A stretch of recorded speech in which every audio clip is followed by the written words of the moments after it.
Yo, what's up guys? Today we are back with another cultural video, and we have talked about this so many times here on the channel, which is Sweden.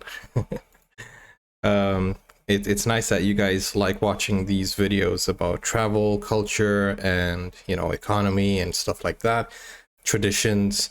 And today we are looking at Sweden. So I have seen many times here on the channel where we talked about the taxes in Sweden. And this video popped up on my YouTube, and I was like, hey, maybe I should react to this. So this is why Sweden is proud to have the world's highest taxes, which is a very interesting thing to be proud of, right? So if you guys are new to the channel, don't forget to like and subscribe. I am very interested in seeing why they are proud. And if you are from Sweden, let me know in the comments, is this true or false? Are you proud of having the world's highest taxes? And let me know why. Let's go. I love to pay my taxes. Yeah, I like paying taxes. He didn't look so convincing. Yeah, I like paying taxes. Det är jättebra att betala skatt. Why Swedes don't mind paying taxes. Swedes are known for having a high standard of living, which their taxes help to pay for.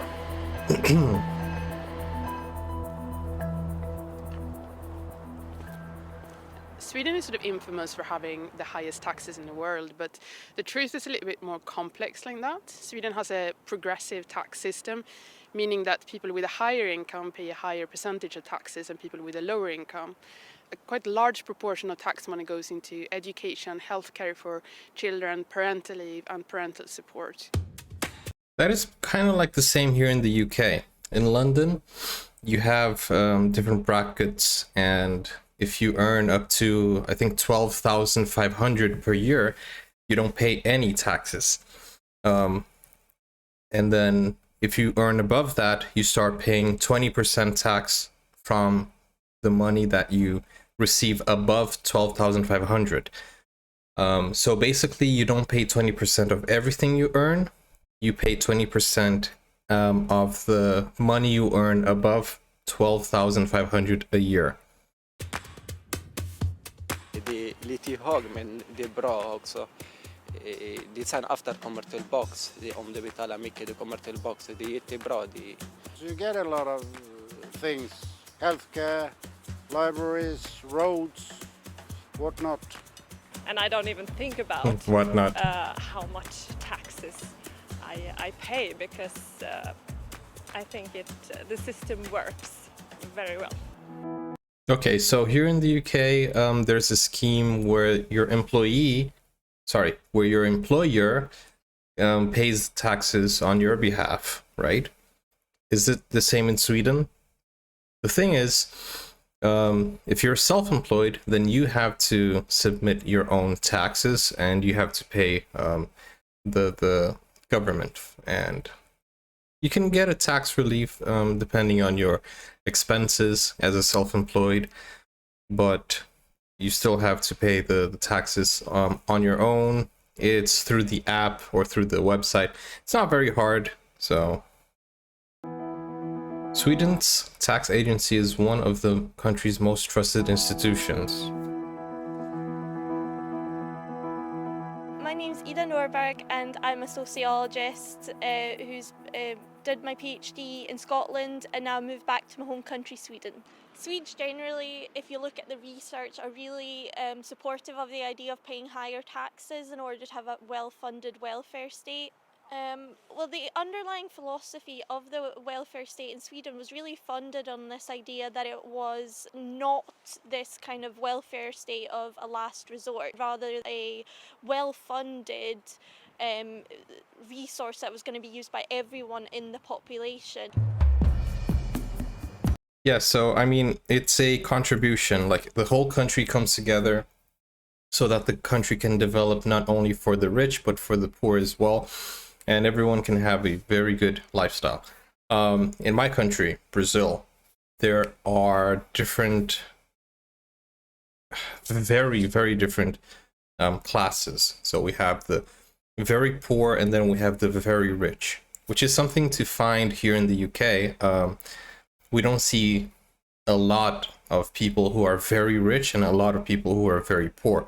Of course, we do have them here in the UK, but in Brazil, it's like you have a huge $1 million building, and then right behind it there's a wall, and you can see the slums. So you can see that there are people living in complete misery and people living in complete luxury. In Brazil, the equality is very, very distant. I mean, it's very unbalanced because we don't have this type of, tax system that favors the poor. So my name is Per Klingveld. I'm 32 years old, father of 2, married, and my day job is business lead at a tech agency. Okay. So what do I get for my taxes? I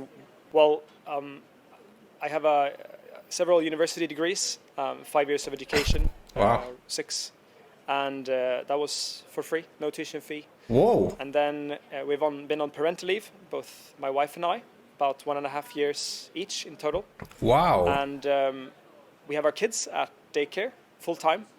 That costs us about $180 per month. Wow. And you see, he doesn't even need that because he is a business tech, a lead tech. So, he doesn't even technically need that because I assume that his salary is high because it's in the tech industry. It's a business. He's generating leads. So I think, but still he got all of that. That is so cool. So it doesn't only benefit the less fortunate, it benefits everyone. We don't have to worry about getting sick. We don't have to worry about insurances. Our kids are much calmer with the system because they see that we as a parents are calm, that we have this safety net behind us if anything happens to us. Of course, I have friends who are not as big of a fan of paying taxes. But I wouldn't say that it's at all as I've seen when I lived in Boston during my time in the US and in Paris to part as well. People don't have as expressive ideas on if taxes are good or bad as in other cultures that I've experienced firsthand. But then here's the catch. This video can be a little bit biased because they're only getting people who like paying taxes. They're not getting people who dislike it and why they don't like it. So that would be an interesting thing to see, both sides of the coin.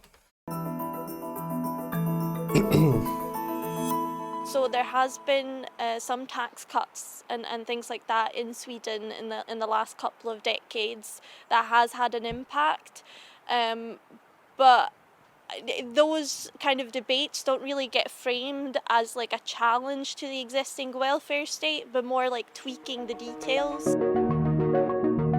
But discussions about Sweden's future are heating up.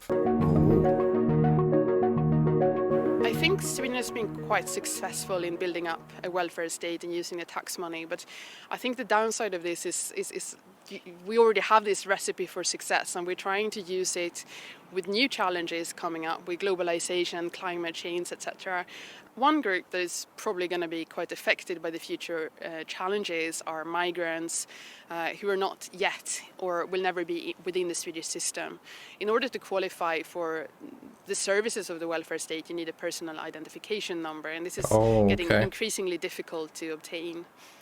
And I think there's quite a lot of debate how much these people are entitled to and whether they should be seen as one of us or one of them. And there's quite a lot of political discussion on this at the moment.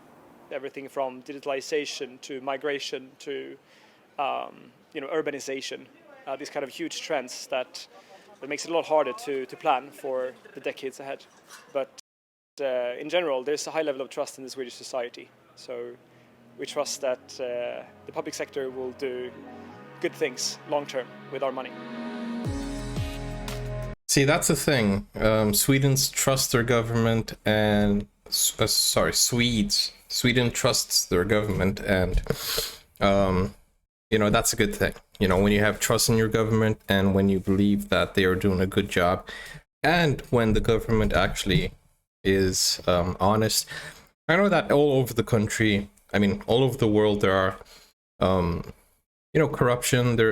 It's human nature, right?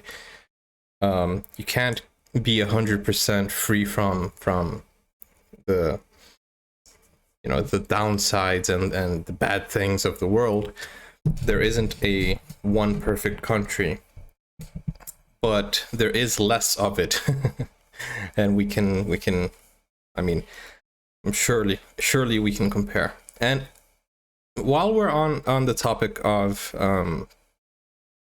the advances or the benefits of taxes, the thing about the you know, the English, the Swedish English, it sounds very British with a mix of German and a few words that are influenced by American English. So, but it's a very good, clear, and it's a very, very nice accent. But it does stretch a little bit to the UK side, the British side of you know, the British English. And that is just awesome. In my country, less than 1% is fluent in English. So it's really hard to find someone who has very good English in Brazil. But in Sweden, all the videos I've seen, everyone has very good accents, everyone has good English, and I don't know, maybe I should make a video about that. If you're interested, let me know in the comments down below. But hey, what are your thoughts? I would love to read your comments, and don't forget to like and subscribe, and let me know what I should do next. Take care now. Bye bye, have a good one.